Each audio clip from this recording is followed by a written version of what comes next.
Magadulong sa inyo sang mga nagapanguna nga balita lokal, national, international, sports, kag entertainment. Aksyon! Balita Evening Edition. Kag karon ang inyo news team. Una sa balita, una sa aksyon. Mayong gabi siyudad sa Bacolod, Western Visayas, kag bugos nga Pilipinas sa welcome na sa pangpangalagad sa aksyon Balita Evening Edition. Karon nga daw Martes sa Oktubre 11, 2022.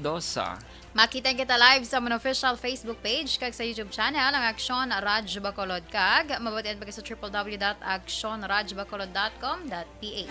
Kaming inyong mga tag-balita. Aksyon and Defensor Lisa. Kag Action Dale Salazar para sa mga pangulong dinalan na una kita sa mga balita lokal. Full-blown monitoring sa mga baligyaan sang Christmas lights ipatuman sang DTI Negros. Internet connection sa tanan nga public schools target sa Benitez Administration. Sa balita national, petisyon nga tuyo i-disqualify ang kandidatura sa ni Presidente Marcos sa ginbasura. Pilipinas blacklisted na bilang tourist sites ang Chinese nationals. Detalye sa mga balita lokal pagkatapos gid lamang sini. This news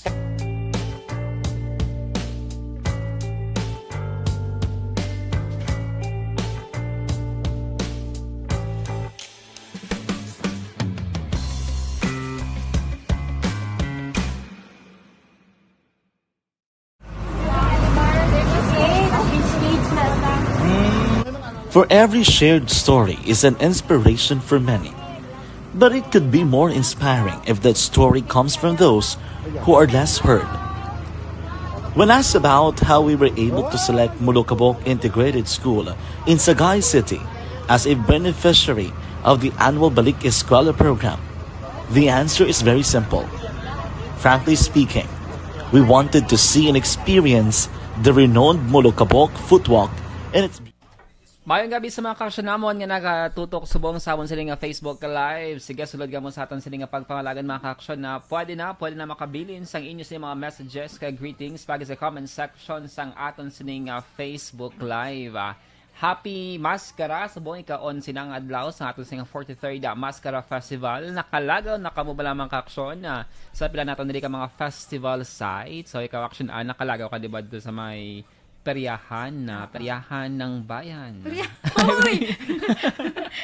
Ano to gali? Peryahan lang isa yan. Peryahan sa may reclamation. Oh, peryahan sa reclamation. So sabi ko peryahan ng bayan. Ka-auction din na. PCSO na yan. Ayo. Tika mo sa action na nag-ulan, lutak, di lutak ang area. Hindi man.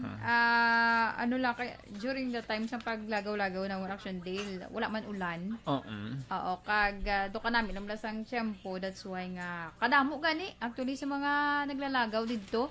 Kumbaga ang mga guro ang mga wala naka-penetrate sa NGC dito na nga muya. Kay mas tawhay itong area. Oo. Mas jutay tawo, last tawo. Pero damo. Basta peryahan. Sa sunod sa peryahan. Namang lang sa mga tao. Basta peryahan. Basta piyesta gani. Peryahan kag rides. As in damo gid sila yung mga kabataan kag most good is mga kabataan. Mo na makitaan mo. Kahit makamagman nga masakay. Pilang entrance dira sa Ilaya? Ang entrance nila is 40 pesos. 40. Oo. Kung bata, 40 yung Japon or may less? May less siguro do 5 pesos. Aha. Muna ang sige, less action day. So sa mga wala dira budget, PM lang kay aksyonan. PM lang kay action day. PM lang kay aksyonan kung why ka mo budget, lagaw maskara. Ako pa din nalahig mo da. PM nyo lang siya. PM lang talaga pala yung budget. Istoryahan talang na, Char. Aha. Sige, check na ng comment section sa atin sa mga Facebook Live at Tia Kimeriman na ating good evening. Salamat sa pagtutok si Madam Inday Blaza. Good evening, both Action Dale and Action Ana. Kagparsa naman Sir Ray Flores sa Bari Yoga. Bayang gabi. Yes, sige si Raynel Tejido, good evening. Watching from Cagayan Valley. Wow, kalayo. Wow. Kalayo si Sir. Si Adi Heresa, greet niya lang kuno si Art Oberio nga naga-monitor subong. Sige, thank you so much. Ma'am Liza Joy Ilona Moroso. Ma'am Liza, good evening dira sa imo. Mayroon nga pag-monitor Sige.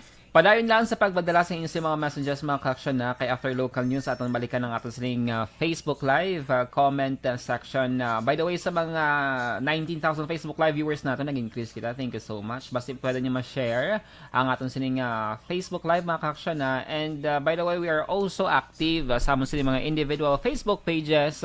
Please do search us. Search nyo lang Action Dale Salazar kag Action and Defensor. Nice. Yes. Search lang pag my time and then like and follow. And syempre, send stars. Bisan pang load lang. And don't skip ads. Well, don't skip ads. Sana Don't skip ads sa mga videos ni Action Dale. Sige, 19. Sige, check natin kung may mga new comments kita nga nagsulod. So far, wala. Sige, padayo lang sa pag-comment mga ka-action na. And after local news, magbalik kami ni Action na. Balikan na muna inyong sining additional na mga greetings. Standby para sa mga balita lokal.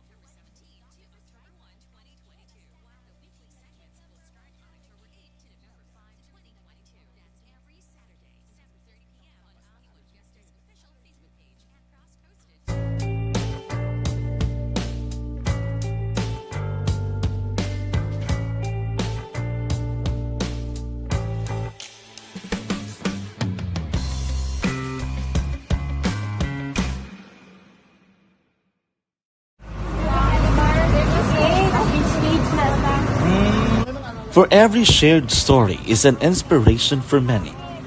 But it could be more inspiring if that story comes from those who are less heard.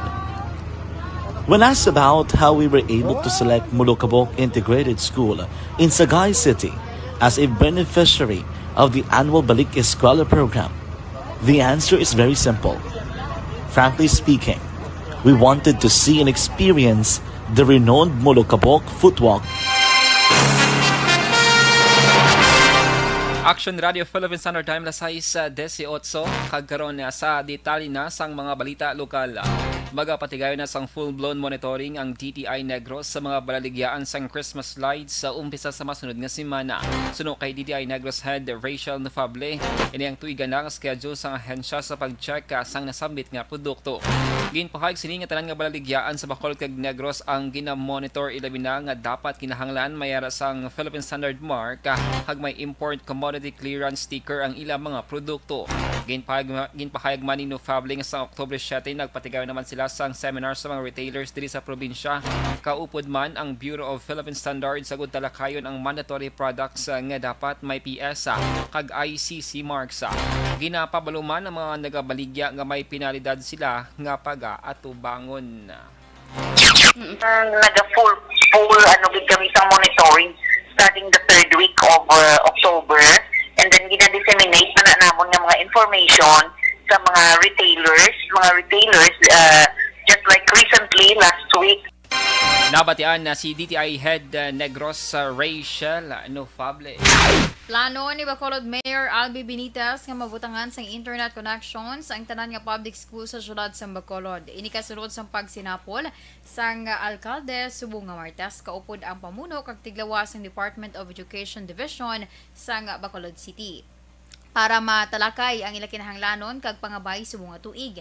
Sa FB post ni Benitez, ginpahayag nga nalakip sa pangabay sang DepEd ang pagpaayos ng Rizal Elementary School Phase 2, mobile learning hub, desktop computers para sa online learning centers, audio systems kag iban pa. Sa bahin sang plano nga pagbutang sang internet connection sa mga public school, ginpahayag ni Benitez nga luyag sang syudad nga mga estudyante ang may mahapos nga access sa impormasyon kag maanad na sa digital environment. Ini nga plano kabahin sa paghimo sa syudad nga mangin isa ka global city nga may mabakod nga digital infrastructure. Sa iban nga balita lokal, ginapausisa ni Councilor Jude Tadeo Saison sa pila ka natungdan nga opisina kag ahensya sang gobyerno angon sa ginaligara, ginatukod nga pantalan sa basang Sumag River. Inipagiman sa resolusyon ni Saison ginaprobahan sang sangguniang panglungsod. Ginpahayag sang konsehal nga sa ilang pagpadulong sa lugar kahapon si Mayor Abby Benitez Damlaglang, aktual nilang nakitaan ang isa ka ginatukod nga pantalan. Ginpatag ni Saison nga ang Sumag River ay sa navigable river kag dapat wala ini sang obstruction sa pag-ilig sang tubig. Ginkompirmar ni Saison nga ang ginareklamo nga pantalan amo man sadto ang ginreklamo man ni punong barangay Rodney Carmona nga ginpasakaan sang kaso. Gina-question sang konsehal nga dapat status quo ang proyekto sa lugar bagod nga mayara pa sang pending nga kaso. Ginatagan sang Kinsitias ang City Engineer's Office, BFAR kag DNR, umpisa nga mabaton ang resolusyon sa pagsumeter sang ilang findings sa SP kung bala may nagakaigo nga mga permit ang konstruksyon sang pantalan.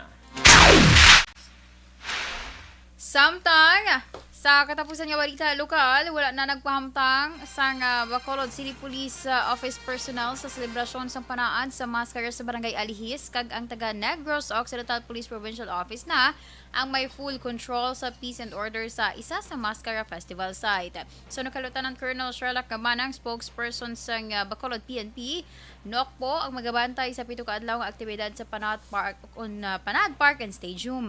Dugang pa ang duha ka batch nga una ginpadala sa Police Regional Office 6 ang napang-deploy na sa nagkalain-lain nga mga Mascara Festival sites.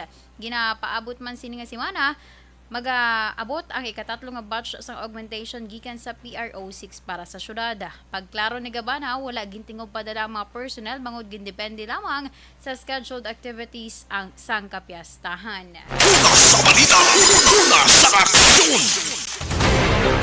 Lasay sa 23 sa Action Radio Philippines Standard Time, D3 Biofood.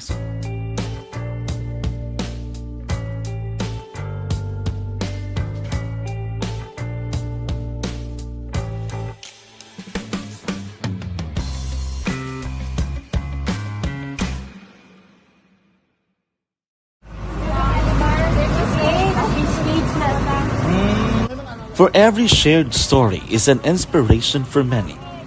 But it could be more inspiring if that story comes from those who are less heard. When asked about how we were able to select Mulukabok Integrated School in Sagay City as a beneficiary of the annual Balik Eskwela program, the answer is very simple.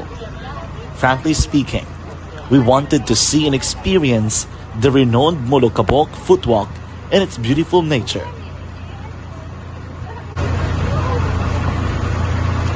Upon entering the school, we were welcomed by beautiful smiles and warm hearts, silently expressing their gratitude. And we are back online mga ka-aksyon para sa aton sining Tuesday edition sa aton sining evening newscast. Balikan natin ang comment section para sa dugang nga mga greetings. Uy, salamat Gida. Thank you so much. So 75 stars.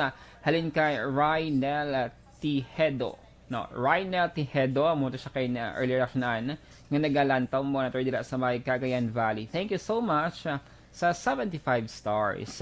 Good evening man kay Lilian Tadena Caridad, mayong hapon Miss Ann, kag Sir Dale. O, hindi na nibla Missy Ann, Mrs. Ann. Tiyan mo ganayan.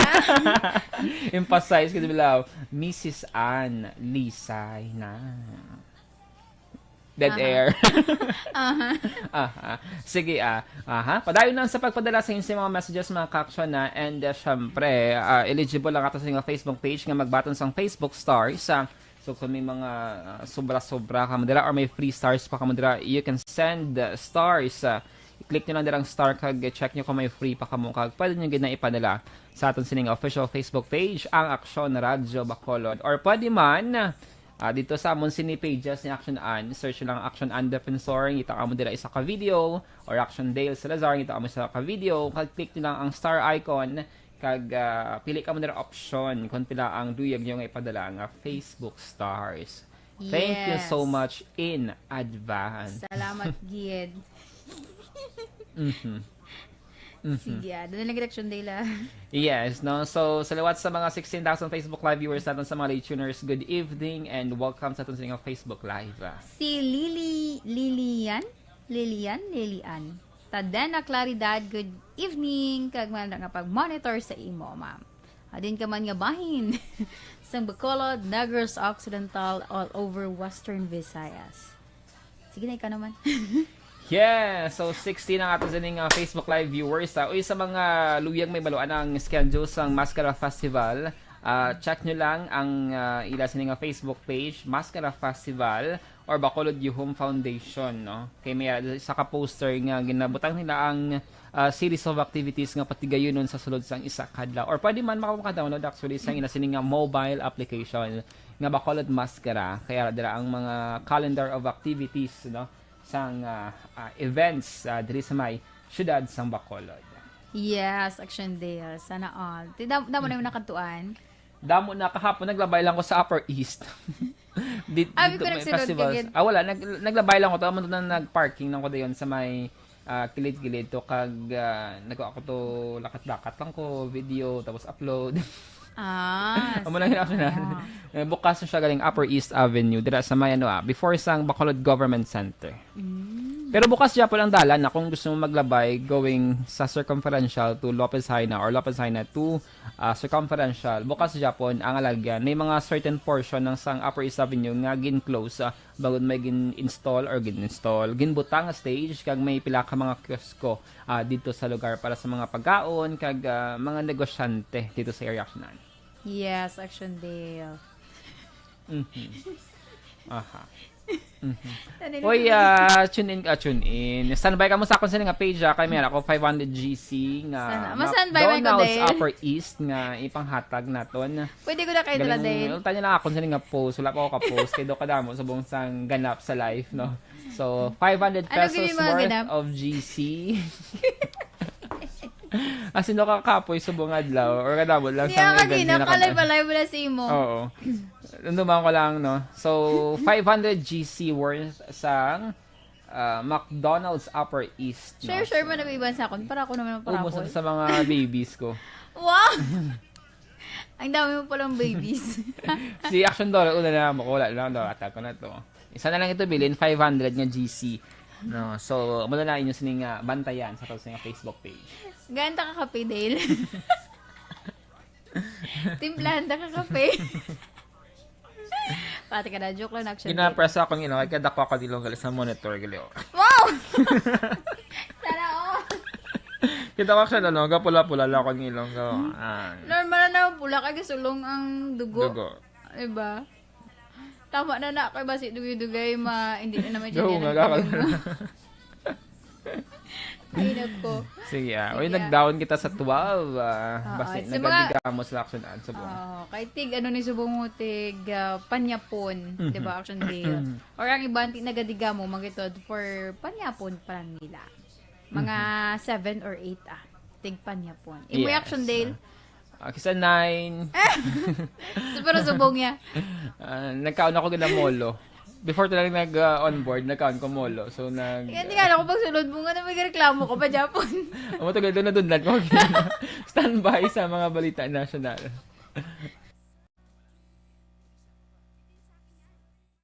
This is my life.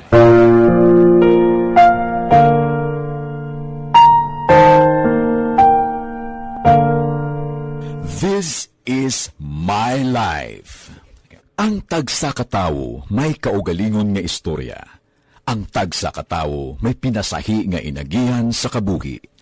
Ang imo pagpasimpalad, pangabuhi kag kabudlayan, personal man o kun pamilya, hatagan sang kabuhi diri sa This is my life. This is my life. Magahatag sang kalingawan sa kahanginan sa mga mapuslanon nga impormasyon kag kasaysayan. This is my life.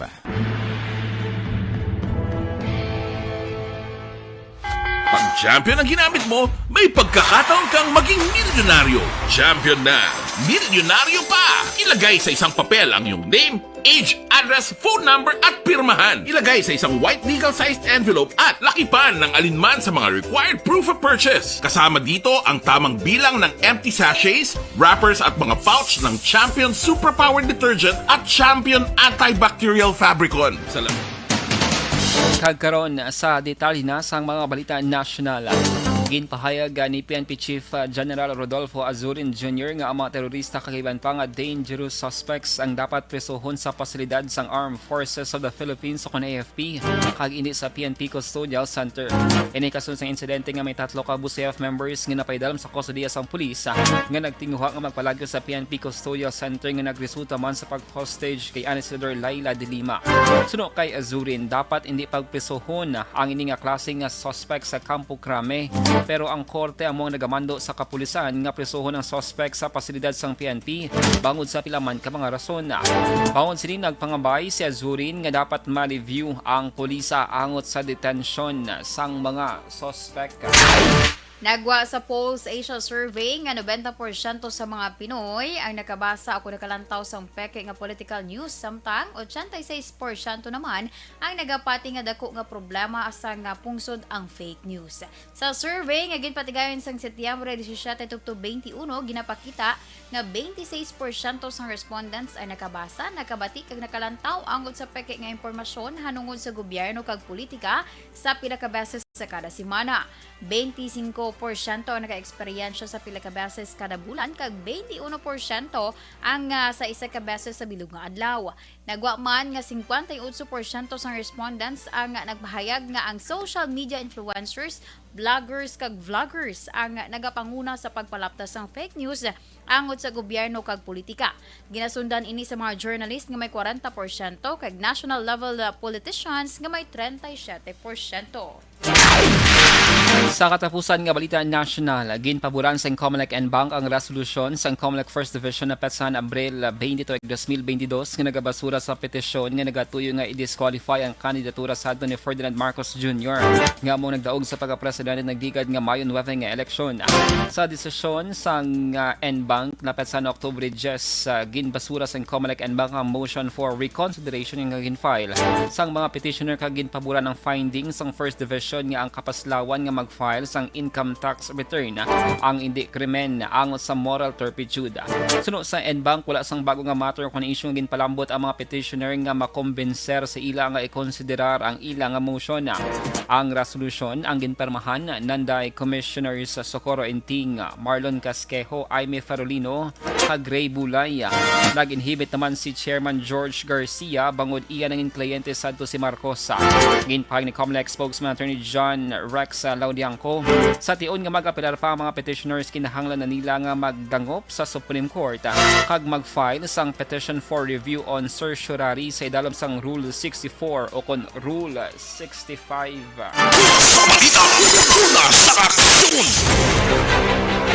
Action Radio Philippines Standard Time dasay sa 34. Inyo nabatian ang kabugusan nga mga balita sa Action Balita Evening Edition karon nga adlaw Martes sa Oktubre 11, 2022.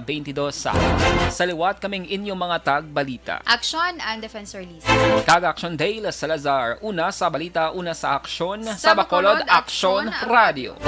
Action Radio! Number